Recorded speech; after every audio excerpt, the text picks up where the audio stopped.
አብርሽ የታመመበት ምክንያት ሳይታወቅ ዳነ። አብርሽ ወደ ራሱ ተመለሰ። እንግዲህ ትናንትና ማታ አብርሃም ወደ ራሱ ተመለሰ፣ ወደ ቤቱ ሊመጣ ነው።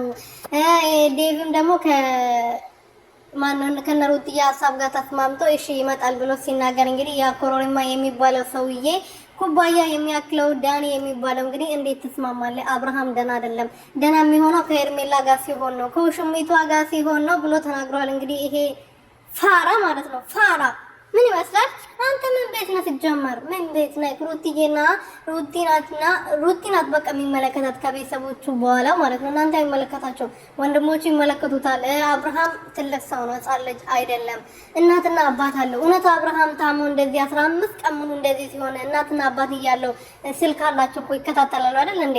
መጥቶ ምን ሆነሃል ልጅ ለምንድን እንደዚህ ሆንከው አይሉትም? እውነት ታሞ ቢሆን ኖሮ ታመሞታል እውነት እንዳደረግልህ። እሺ ስንቱ ሰው ታሞ በምን ልዳን እያለ ቀን ከሌሊት ይጸልያል። ቀን ከሌሊት ስንት ቦታ ይሄዳል። አንተ ግን ጤነኛ ሆነህ ታማርታለህ። እውነት አድርጎ ቁጭ እንዳደረግልህ ፈጣሪ እኮ እያየ ነው። ገባ አይደለ? ለ30 ደቂቃ ብትታመምም እያየ ስለሆነ በደንብ አድርጎ ነው ልክ የሚሰጥህ። እሺ ሰላም ቤተሰቦቼ እንዴት ናችሁልኝ? እኔ በጣም ደህና ነኝ፣ እግዚአብሔር ይመስገን። በያላችሁበት ሰላማችሁ ትርፍርፍ ይበልልኝ።